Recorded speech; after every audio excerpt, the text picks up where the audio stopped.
guys, this is Grandmaster Eugene Perelshteyn for iChess.net, and today I want to share with you amazing tactics by Anatoly Karpov. Now, Karpov is not known in the history of the world champions for his tactical prowess, the same as, let's say, Tal or Kasparov.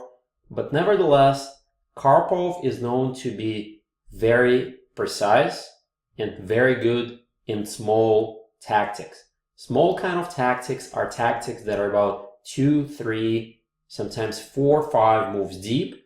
They're kind of little tactics. They don't involve sort of long-term sacrifices and attack wave after wave after wave. But he is so precise, almost surgically precise with his tactics, that it's important for us to study it. So number one, I want to present to you this game that you see in front of you between Karpov and Hübner. And at first it looks like Black's king is relatively safe. If we play rook g8 check, he simply goes to h7 and there's no follow-up, right guys? Well, this is what Hübner thought. And keep in mind, Hübner is former World Chess Championship contender. He is a very strong grandmaster. Yet even he missed this very small but efficient tactic by Karpov. So why don't you guys take a moment here and see if you can figure it out. And here it is white to play and win. See if you can figure out how white can win more or less by force. So if you need more time, please pause the video. And of course, whenever we start solving for tactics, we look for checks, right? This is the most forcing way. There's really only one check, so you should always start with the move rook g8. Let's see what happens here. Black has only 2 escape squares, king h7, king f6. Well, by now you probably realize that king f6 is going to result in lots of more checks. For instance, king f6, check. The king doesn't really have a lot of options. And here we have a little checkmate with the pawn. The little guy does the job. So this is very nice. But the big question remains, what happens after king h7? This may require a little bit more time if you didn't see the finish line here. So please go ahead and pause the videos here. And one thing you should keep in mind is that while the action is happening on this part of the board, and this is probably what Hübner missed, that there is one way for white to get the queen into the game using a tempo. And the tempo is you look for unprotected pieces. In this case, the rook on b6 is an unprotected piece. And Karpov finds a way to get his queen in the game. Can you guys see the move? That's right. It's the move queen to e3. Now, very important that the queen is getting closer to the king side, yet you may not quite see the mate. And rook's under attack, so black can swing the rook over to f6. And again, it looks like the king is nicely tucked away there on h7. Everybody's protecting it. There is a rook, 2 pawns, bishop and queen around it. And this is where Karpov strikes mate into everything is forced. Can you guys spot it? Again, the very first move is check. And here we have a sacrifice. This is how we get the king to attract the king to the h8 square. This is an excellent move. The king has to take. If you play king g7, then this is just mate in 1. So king has to take. And now everybody sees the mate. That's right. Queen takes h6 mate.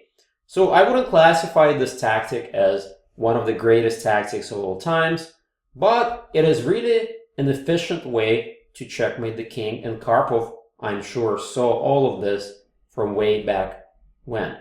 So this is a very important lesson. Look at the whole board. Remember how this rook allowed the queen to get closer to the enemy king. So this will be our number one. Let's go to another tactic. This time, Karpov is playing white. against none other than the Dutch legend, Jan Timman. Keep in mind, Timman is no potter. Timman played World Chess Championship match against Karpov himself, although he lost, but he was really top-notch player in his old time.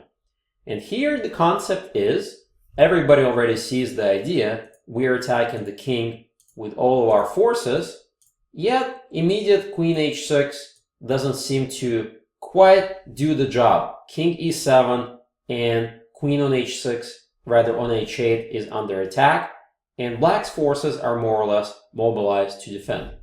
So here you have to use the concept called the Intermezzo, or move in between, or Zwischenzug, however you want to call it. This is the key concept. So why don't you take a moment here and try to figure out how can white use the Zwischenzug concept to checkmate the enemy king. Clearly, black's king is in danger, yet we need to be precise. So if you need more time, go ahead and pause the video. And here, the beautiful start is we need to get everybody in the game, and the move is d takes e6. Well, clearly black wasn't planning on taking the pawn. This is simply too much, even for former world championship contender Timman, because knights come into g6. If king f7, bishop takes e6 check, things are just not looking great for the king at all. And then finally, here, we can just give mate in one. So this is not the way to play for black. And Timman says, okay, you took the pawn on e6, I'm going to take your rook. And now 90% of chess players probably look at the move rook takes d1. This is so obvious, just to recapture the enemy rook. But this is wrong way of thinking, guys. Don't automatically play autopilot moves. You have all the time in the world to continue your forcing sequence. Don't waste time to take the rook on d1. Instead, there is a much, much better move here for white. And this is, I'm sure, the move that Timman missed. This beautiful intermezzo. So why don't you try to find it? So here it's white to play and win. Very important concept here, guys. So we don't have time for slow moves like pawn takes f7, obviously, because he takes on e1, queen takes check. This is just not pleasant at all. We may actually get mated here. Instead, look for checks. So the first check you should look at is, of course, the queen here, but we already saw the problem with that move. This is a check as well, and it looks like it may work, but honestly, after king takes, keep in mind your rook is hanging on e1. So there's not real danger there for black. So the key move here is sacrifice. That's right. Another sacrifice by the great Karpov. Can you find it? And the move here is knight to g6 check. This is how we open up the enemy king. Well, here black doesn't have a lot of options. What can black do? If black plays king e8, everybody already sees mate in one. We can simply play here or here, and it's game over. Keep in mind how the knight helps us cover that e7 square. The pawn does a good job. The enemy pawn does a good job here. It's almost like a back rank mate. So black really has to take the knight. And now, remarkable move again. We gotta get the bishop in the game. Again, there's no need to take the rook on d1. We need to continue with the forcing sequence. e7 check, forcing black to either play king e8, which is gonna walk into all kind of problems, or to take on e7. Well, if you take on e7, if you take with the queen, you already see the mate. Queen g8 is mate, or queen h8, and same problem with the bishop. Again, a variation of the back rank mate. So really, black has nothing better than to start walking the king, but this is clearly not looking so hot anymore. The king is in the crossroads, and here the queen can enter the game with devastating result. Check. You probably have to go here. And here, white has many different wins. Probably the simplest win is just to give this check, force the king back here. Another check, force the king into the open. And now with a beautiful e8 queen, checkmate is coming. You have to play king d6 and white's simply gonna finish black off. Wow, what a tactic. And let's go back to review the key concept. Key concept here is intermezzo. Rook takes d1. Everybody thinks you're gonna take the rook back, but instead sacrifice, another sacrifice to open up the bishop and the queen, and black is getting mated. This is how Timman lost the game. All right, let's look at game number 3. In this position, it looks as though white is in serious trouble. The enemy forces are around our king. Furthermore, I should point out that your rook on c8 is hanging. What does Karpov do here to win the game? It looks as though it's impossible to checkmate the enemy king, yet Karpov is very good with his surgical calculation, precision. He knows all the key concepts. So let me give you a little bit of a hint here. The concept here is discovered attack. That's right, discovered attack. How can you get your pieces in the game using the discovered attack idea? And of course, that goes without saying, there may be some kind of sacrifice hidden here. So why don't you take a moment and see if you can figure out why to play and win. So for those of you who realized one important thing is that you don't even need to waste time protecting the rook. It's immediate, it's obvious that you gotta attack the king. And the way to do that is to get the rook involved together with the knight. Knight takes e5 exclam. You're offering him to take anything he wants. He can take free rook, free queen, or free knight. Well, guess what? Any of these moves result in black being completely lost. So of course, queen takes queen is the most obvious and what was played in the game. But let's briefly take a look what happens. If you take on e5, you obviously get the queen involved. Now everybody's attacking 1, 2, 3 pieces, and the game is going to be practically in checkmate. So there's no need to even look at that. Okay, what else can you do? Well, you can try to take the rook. This doesn't look as obvious, but clearly the f1 rook has the final say. Check, king goes for a little walk, check, bishop has to block. Another check, look at this remarkable pin tactic. The bishop is pinned, and after king goes there, queen takes g5, things are looking pretty bad. Mate and 1, all of these 3 guys are simply forced to be reckoned with. No defense whatsoever. Anyways, so the obvious move is what black did in the game. He simply took the queen and says, prove it to me. Prove it to me that you can checkmate without the lady, without the most important piece in the world. Yet, white is able to do just that. Turns out that the knight and the 2 rooks is a pretty serious combination of pieces. White doesn't have time to sit around. Every move is forcing. Check. Only move. Check. Only move. And now it looks as though black is sort of out of the woods, but white continues the very powerful checking mechanism. Another check. Now black realizes, wait a second, the king h8 move is no good. Can you guys see why? That's right, checkmate in one move. If king h8, rook g6, game over. Okay, in that case, he says, I'm just gonna play king h4 and hope for the best. The obvious check, rook f4, doesn't seem like it's gonna win the game because queen can go back, sort of sacrifice itself, which gives black some hope. Yet Karpov is precise, absolutely precise. There's no need to allow queen g4 and give back that queen. Instead, the mate is coming. Can you find that? Again, here it is white to play and checkmate the enemy king. The knight is probably going to do all the damage here. Let's see if you can find it. Knight g6. Knight g6 is a pretty obvious check here, not knight f3 where he can sacrifice the rook. And here black is going to have to walk the king into the open. Honestly, it doesn't matter where the king goes. Either way, he's in big trouble. So King g5 is what was played. Let's look at king to g3. It looks as though this may help to get the king out, but knight takes check, queen g4, rook f3 check. Look at this remarkable mechanism. The queen is absolutely pinned. Well, only move, king h4, and now it looks as though black manages to survive this, yet knight f5 check.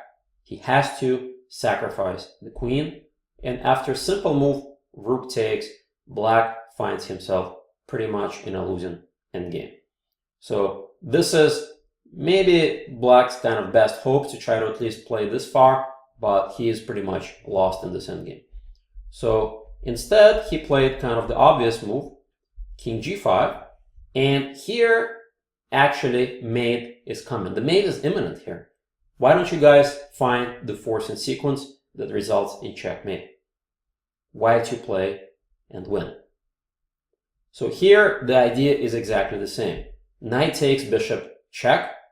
Notice that you can see that you can win the queen with check, but who cares? You want to go for mate, right? When you win the queen, you only gain the material back. But what's more important is the checkmate. Well, we already know what happens here. Checkmate, so he has to do this. And now the knight gets to be the star player of this game. Knight f5, checkmate.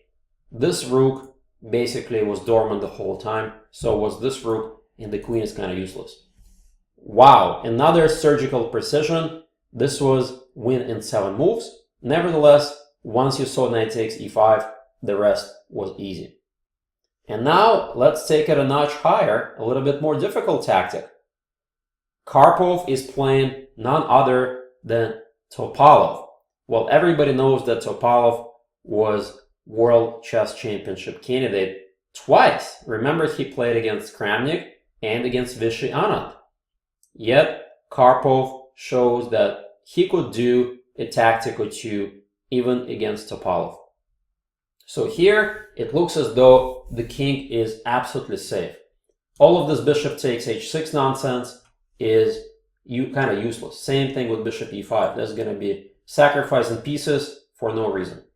So clearly, we need to think of better plans. Queen takes e4 is a forcing move, but after rook takes e4, the endgame is roughly equal. So what to do? What to do here for white? Well, the key concept here is we need to lure the enemy king out into the open. And there is a beautiful sacrifice. And the move is going to be with the knight. Let's see if you can find that. Knight to f6. That's right. Now, if you saw this move and you didn't quite understand what happens after queen takes f3, that means you didn't quite get the point of the puzzle. The problem with queen takes f3 is that white has an intermezzo. Remember, chess is not checkers. You don't have to retake autopilot. Instead, you take the rook with check, exclam. King goes to g8 or h7 or h8, who cares? We take the queen and win the game. Extra rook. So, of course, Topalov saw that, and he simply went for a little walk. King takes f6. He realized that, okay, if he checks me with the bishop, I'm going to take the queen. I'm pretty much happy. But here comes another unbelievable tactic. Not only discovered check, but discovered double check, which is more potent than just discovered check alone. Bishop e5, exclam. You guys probably already saw this coming, didn't you? The king has to go for a walk yet again and take the enemy bishop because queen takes f3 is illegal. If you don't take the bishop, I'm going to take your queen, and says thank you very much. And here comes the simplicity of Karpov's combination. He's actually not playing for mate at all. All he's doing is he's going to exploit the weak back rank. Very simple forcing sequence. Takes, white down some material, but simply check, king f5, rook takes e8, prompts immediate resignation. Black will lose one of the bishops, and guess what? The game eventually too. Yes, of course, black's only down in exchange. You can make a case that black should resign, but at this highest level, guys, the top players do get respect because they're really good at converting these kind of advantages. And finally, I want to introduce one of his greatest tactics. And this tactic, Karpov played white against his arch nemesis, Viktor Korchnoi. Together they played many matches for the world title, yet Korchnoi never was able to beat Karpov. He came close once, very, very close, but as they say, close but no cigar. Nevertheless, this game really illustrates Karpov at his peak. This is a pretty difficult tactic. As a matter of fact, the tactic is not going to be 1, 3, 5 moves. It's going to be much, much greater than that. And for that, Karpov understands the key concepts. You probably realized that this was a dragon.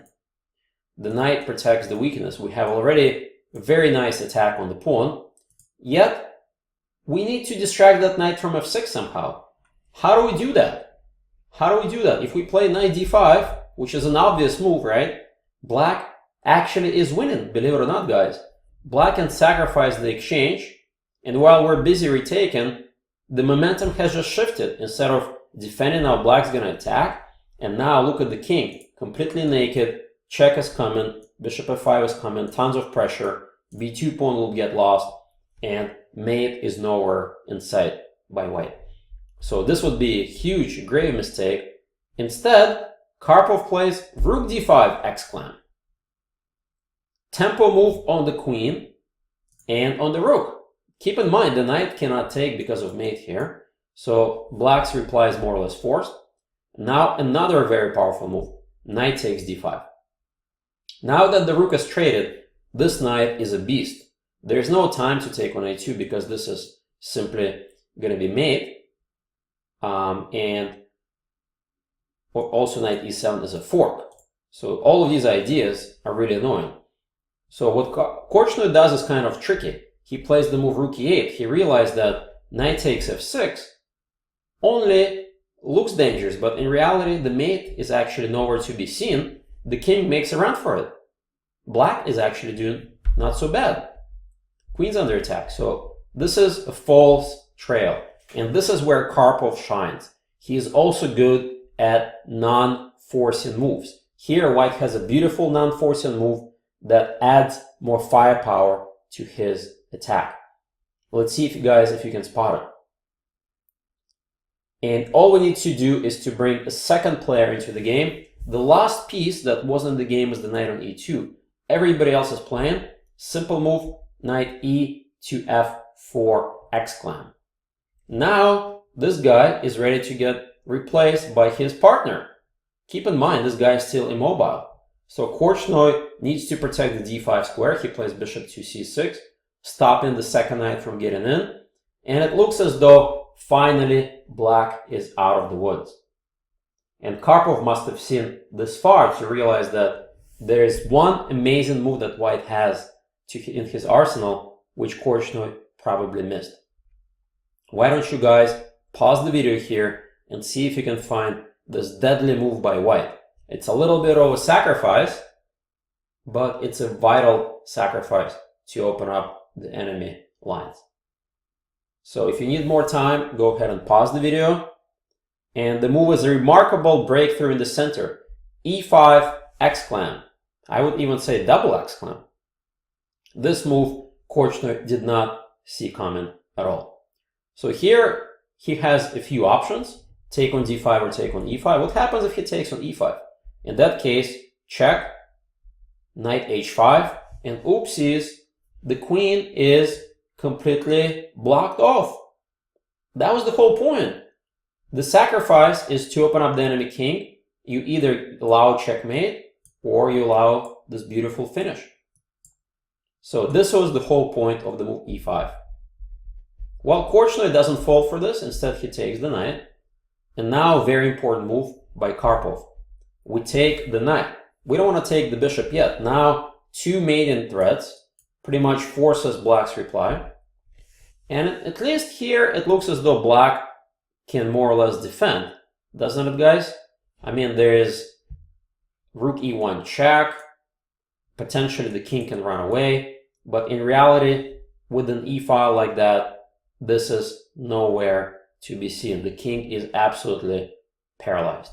Check, check, and Korchnoi called it a day. Well, you can just finish this off yourself. After king e7, don't play rook e1, obviously it's mate. First things first, we take check the bishop, then we get the rook into the game. We're going to win the queen if you block, or the rook if you move the king. And the game is over. Wow, what a remarkable game. And one thing I should keep you in mind is that after the move knight d5, it would have been complete reversal. Black would have won. It's very important to be precise. Rook d5, and now knight d5. Bring the knight into the game, sacrifice, and that's about it. The rest is game over. So we learned today that Karpov, in addition to being one of the greatest strategic and endgame players of all times, is actually a very tricky player. He can see small tactics really well, calculate them accurately, and even the world's best players fell victim to his tactical prowess. So I hope you guys learned how to attack like Karpov and try to use the same tactical ideas in your own games. Thank you very much. This was Grandmaster Eugene Perelshteyn.